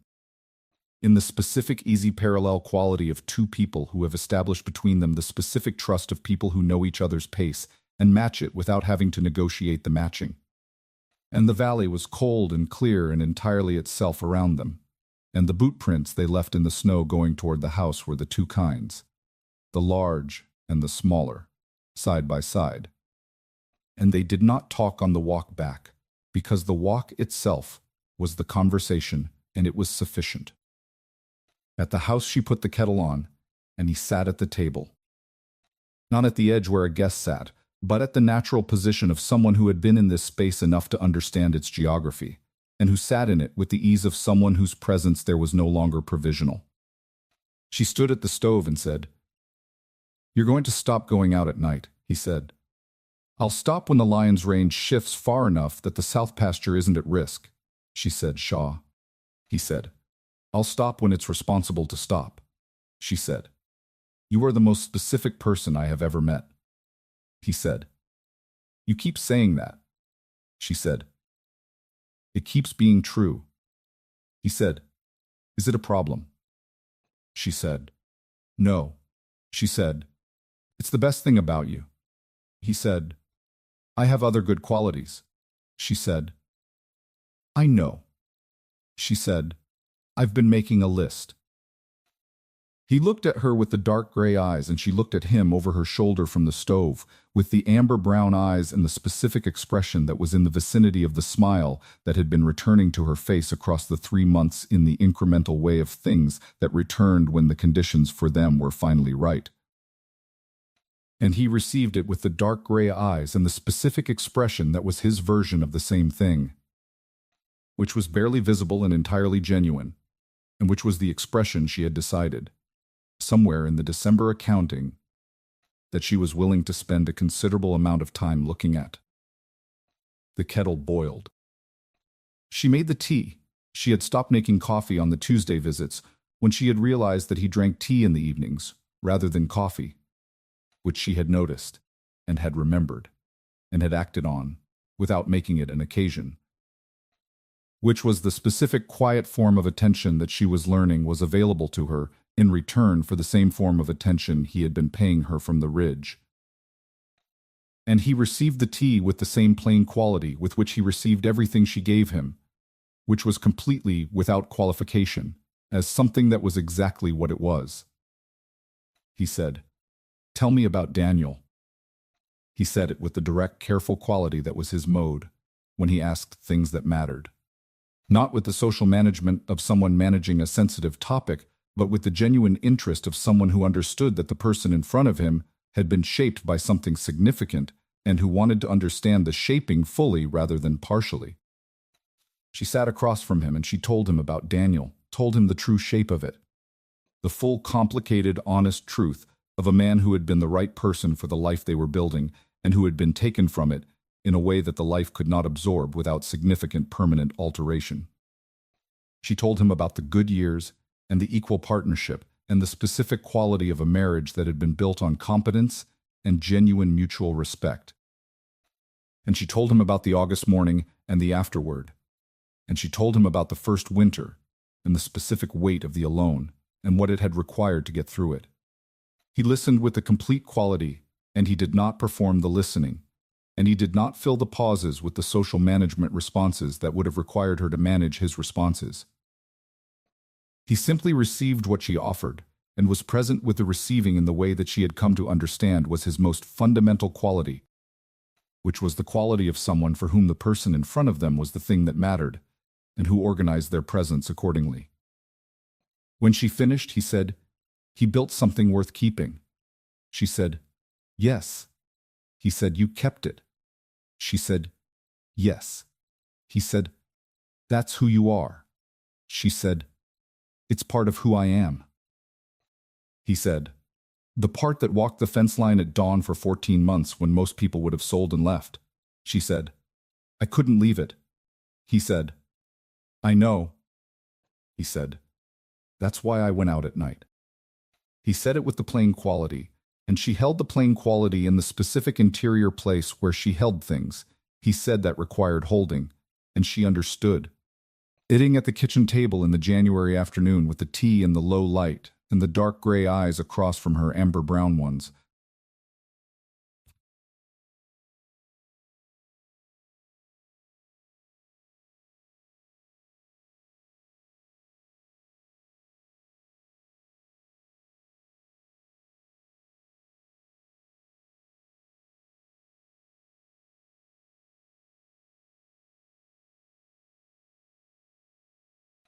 that what was here was something she had not believed was going to be available to her again after August of the previous year, and that the not believing had been wrong.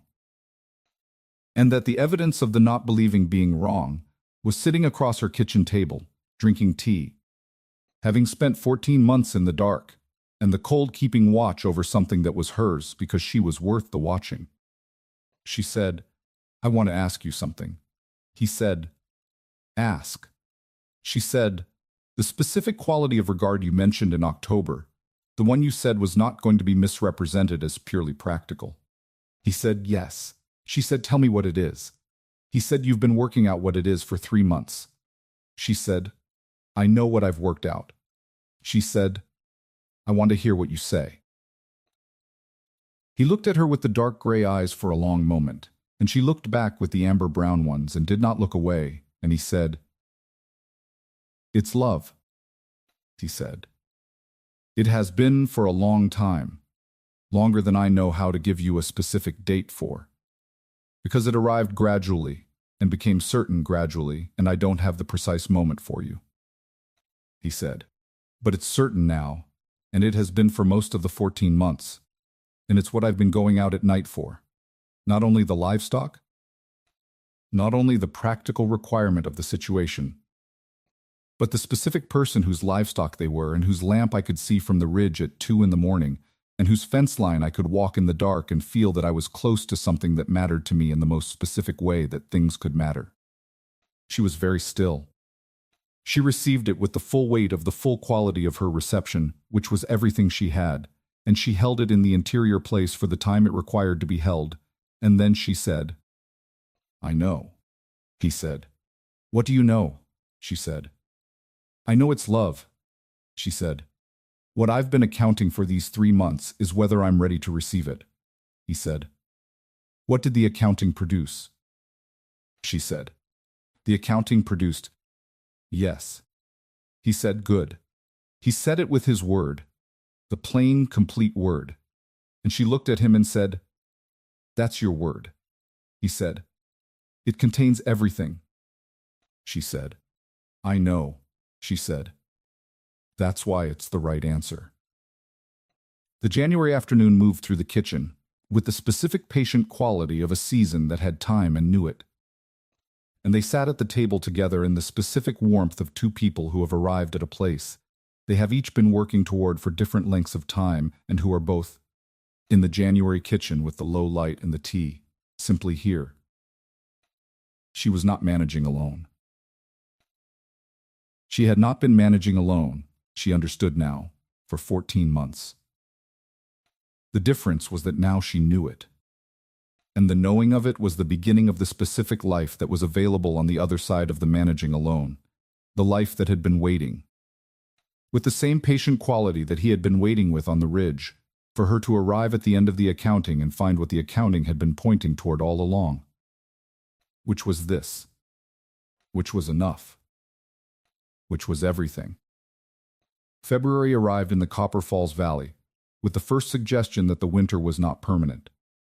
Which was not the warmth itself, but the specific quality of the light beginning to change in the way that February light changed in high Wyoming country. Arriving now at a slightly different angle than it had in January, carrying in the late afternoons the very earliest intimation of what was coming. The specific quality of light that was not yet spring, but that new spring existed and was beginning to orient itself accordingly. It was a subtle change, the kind that required sustained attention to the landscape to register. The kind that was available only to someone who had been looking at the same valley for long enough to notice the difference between what it had been and what it was becoming. Lena noticed it from the kitchen window on the first clear morning of February, with the specific quality of attention she had been directing at the world since January. The attention of someone who was more present in the world they were inhabiting than they had been in the 14 months preceding. Present in the way that was the evidence of a changed interior condition rather than a deliberate practice, the way that presence returned when the thing that had been preventing it had changed. She was not managing alone anymore. This was the fact she had been sitting with since the January afternoon, when she had said, "Come inside," and he had come, not just that afternoon, but across the February days that followed it. In the specific, careful way she sat with important things, giving them the full attention rather than the managed attention and finding. Each time she gave them the full attention, that the fact was exactly what it appeared to be, and was not becoming smaller under examination, but was, in the specific way of things that were real rather than constructed, maintaining its dimensions across the time spent looking at it. She had been thinking about what it meant to be watched over before she knew she needed watching over. The thinking had a different quality now than it had had in October and November, when the thinking had been the work of someone processing a discovery that had not yet been integrated. Now the thinking was the work of someone for whom the integration had happened, and who was examining what the integrated understanding produced in them.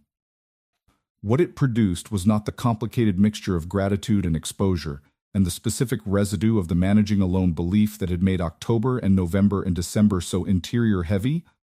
What it produced now was something clearer and simpler and more settled, which was the understanding that the watching over had been the most specific available expression of who Shaw Mercer was, and that who Shaw Mercer was the person she had been accumulating evidence about since October, and that the evidence was thorough and was consistent, and was the kind of evidence that did not require more evidence, but required action. She had taken the action in January. The action was not dramatic, and was not announced, and was not the kind of action that declared itself to the available audience. It was simply the action of two people who had arrived at the same understanding through different routes, and who had, in a January kitchen with tea and low light, confirmed the understanding in the specific plain language they had both arrived at through the specific plain quality of what they were to each other, which was honest. He came to the kitchen on most days in February, not every day, because the ranch work did not always permit the 12-mile ride, and because neither of them had any interest in a presence that was performative rather than genuine. That showed up because showing up was expected, rather than because showing up was the natural expression of wanting to be where the other person was. He came when he could, and she was aware of when he was coming with a specific awareness of someone whose knowledge of another person's pattern was detailed enough to distinguish the days when the ranch work would run long from the days when it would not. And on the days when he came, she cooked for two without having to think about the cooking for two, which was itself a form of information about what was happening. The information that things were settling into something that had the quality of a routine rather than an occasion. He fixed the section of barn roof that had been giving her intermittent trouble since the previous spring, not because she had asked him to, not because she had mentioned it as a problem, but because he had seen it on one of his February visits with the specific attentiveness of someone who noticed what needed doing and who was in a position to do it. And had come the following Saturday with the materials, and done it while she was doing the morning cattle work. And she had come back to find the work done, and him cleaning up with the focused efficiency of someone who had completed a task correctly, and who was not making an occasion of the completion. She had stood in the barn doorway for a moment and looked at the work, which was good work done with the specific thoroughness that was his characteristic quality, and then she had looked at him. And he had looked at her with the dark gray eyes, and neither of them had said anything about the roof or the fixing of it, because the saying of anything about it would have been the wrong register. The roof had needed fixing, and he had fixed it, and it was done, which was the whole of the event in its practical dimension. And its other dimension was something that was already understood between them, and that did not require articulation. She said, "Supper." He said, "All right." They went inside. She told him about Grey Rock in February, about the specific quality of the household she had grown up in, and the particular kind of competence it had produced in her. The competence that was real and valuable, and that had also been, across the 14 months of the managing alone. The thing that had made her believe the managing alone was not only possible but required. He listened with the complete quality and asked the questions that told her he had understood not just the content, but the specific interior architecture. The content was describing, and she found, in the telling of it, that she was looking at the architecture differently now than she had been looking at it in the 14 months before January. Was looking at it not as the primary available structure, but as one structure among others. As the specific structure that had been required by the specific conditions of those 14 months, and that was now in the changed conditions of February. On available mode rather than the only available mode. He told her about the 2 years before Copper Falls, about the specific quality of the ranging through Wyoming and Colorado after the Montana sale. Specific disorientation of someone whose primary organizing structure had been removed and who was in the process of building a new one from unfamiliar materials. She listened with the full attention and asked the questions that told him she had understood the interior of what he was describing, and he found, in the telling of it, that the telling was different when the person receiving it was someone whose understanding of him was thorough rather than general, whose questions reflected the specific accumulated knowledge of 3 months of fence-line conversations and kitchen tables rather than the general curiosity of someone who did not yet know him well enough to know what to ask. She had gone to Martha Price in the second week of February, had gone with the specific directness of someone who had made a decision and who was executing on the decision in the plain, straightforward way she had been learning to execute on things that mattered. She had told Martha that Shaw Mercer had been keeping watch over her livestock at night for 14 months because the predator situation in the valley was a problem that exceeded the capacity of a single-person operation to manage. And she had told her that the watching had become, across the fall and winter, the foundation of a genuine acquaintance that she intended to continue, and that she hoped the valley would receive with the warmth of a community that understood that the specific circumstances of the past 14 months had produced something she had not anticipated, and that she was not going to manage around for the benefit of appearances. She had said it plainly, and she had said it with the specific directness she had learned from a man who said what he meant. And Martha had received it with the specific recalibration of a woman who had been given information that changed the framework she had been applying, and who was honest enough to acknowledge the recalibration. Martha had said, "He kept watch over your animals every night for 14 months. Lena had said, "In the cold and the dark." without telling me. Martha had been quiet for a moment. She had said, "That's not a man who needs watching." Lena had said, "No, he is not." The community had adjusted its understanding in the specific way that small communities adjusted their understandings when they were given accurate information from a source they trusted. Not immediately. Not without the specific social processing that communities applied to new information about their members, but genuinely. With the warmth of a valley that had watched Lena Holt manage the Holt Ranch alone for 14 months, and that had its own form of respect for what the managing had required, and for the man who had been quietly making it more survivable from a ridge in the dark. The lion shifted its range in March, moved further north toward the higher country where the deer were more accessible and less managed. And the predator sign at the Holt perimeter reduced through March to the level of ordinary background presence that the valley's wildlife produced. Shaw told her on a Thursday morning in the third week of March that he was stopping the night watch. She looked at him across the kitchen table and said, "How do you know it's safe to stop?" He said, "Because I've been reading the sign for 16 months, and the pattern has shifted, and the shift is consistent." He said, "I'll keep watching the perimeter for a month, and if the sign stays at background level, the south pasture is safe without the watch," she said. "And if it doesn't stay at background level?" He said. "Then I'll start again," she said. "You would do that?" He said. "Of course."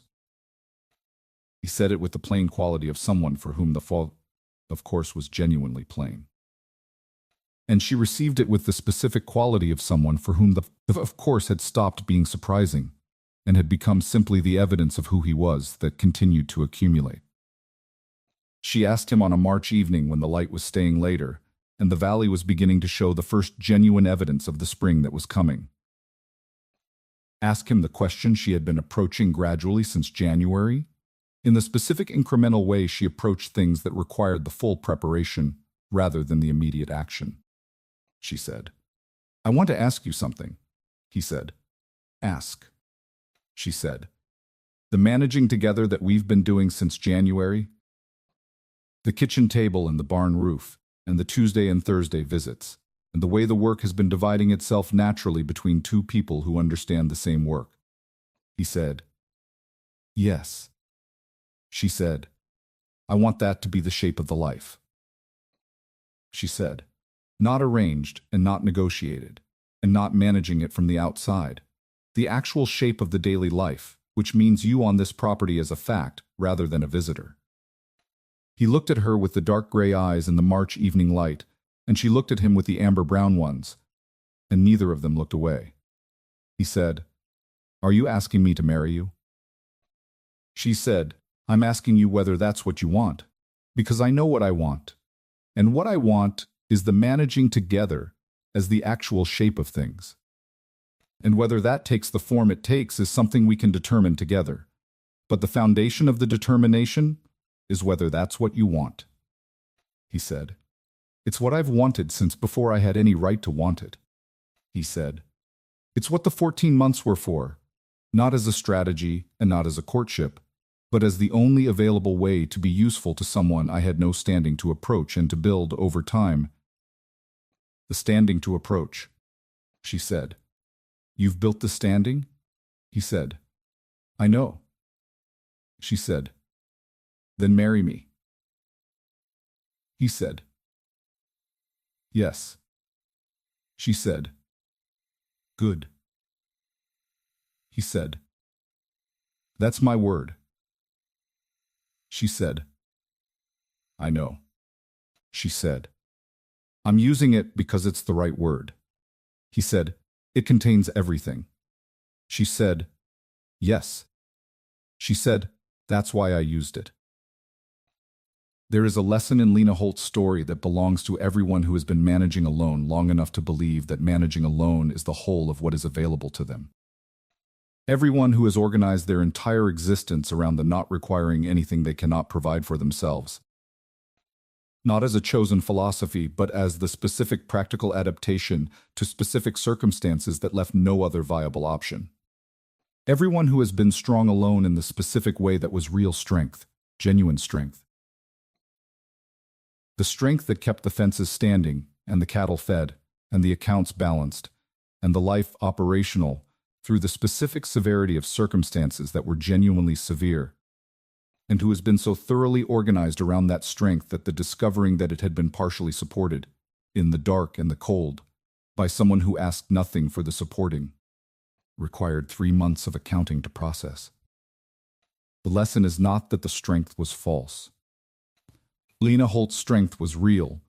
The 14 months of managing the Holt Ranch was a genuine achievement, accomplished through genuine capability and genuine sustained effort. And the discovering of Shaw Mercer's night watch did not diminish the achievement. The achievement was hers. The survival was hers. The accounting and the fence lines and the dawn checks and the 100 things done correctly every day for 14 months were hers. And the specific fact that someone had been keeping watch at the perimeter did not change what had been done inside the perimeter, which was everything. What the lesson is this. Being watched over is not the same as being weak. The specific care that was offered from the ridge in the dark was not the care that replaced what she was doing, but the care that made what she was doing more sustainable. The care that addressed the one specific thing that was outside her capacity to address alone, and that was doing so at the cost that the not addressing it would have eventually produced. And the receiving of that care, when she discovered it, was not the receiving of charity, and was not the acknowledgement of insufficiency. It was the specific acknowledgement of what it is to be a person in the world, which is to be insufficient alone and sufficient together, which is the specific truth about human beings that the managing alone belief had been denying for 14 months. Shaw Mercer had been watching from the ridge because she was worth watching. He had been going out at night because she was worth the cold and the dark. He had been patient for 16 months because she was worth the patience. And the patience had been the specific form that love took when the person who needed the love was not yet in a position to receive it, and when the loving person understood that what the situation required was not the expression of the love, but the service of the person who was loved. The specific quiet service of someone who had decided that her safety was more important than his acknowledgement, and who had organized 16 months of his life around that decision.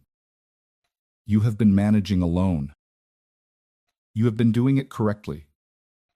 In the specific sense that what needed to be done has been done, and the thing you were responsible for has been kept operational through the force of your sustained effort. And the doing of it correctly has been real, and has been significant, and has been the evidence of who you are in the most fundamental way that character revealed itself, which was through what you did when doing it was genuinely hard. But the managing alone has also been costing you things you have not been adding up, the specific things that sustained solitary management cost, which were the things you stopped being able to afford when everything available was going to the keeping it going. There is someone on the ridge. You may not know it yet. You may be attributing the specific discrepancy between your projected losses and your actual losses to luck, to the predators having other targets, to the specific vagaries of a system that is more complex than any single person's model of it can fully capture. The discrepancy may be luck. It may also be someone who understood your situation from the ridge and who made a decision about what to do about the understanding that did not involve requiring anything from you in return for the doing, who has been out at the perimeter in the dark, keeping watch, because you are worth the watching. When you find the tracks in the mud, when the accounting finally adds up to the specific understanding that you have not been as alone as you believed, when you stand at the fence line and ask the question that the evidence requires you to ask, and receive the answer in the plain, honest register of someone who has nothing to hide about what they have been doing or why they have been doing it, do not apologize for receiving it. Do not manage the receiving into something smaller than it is.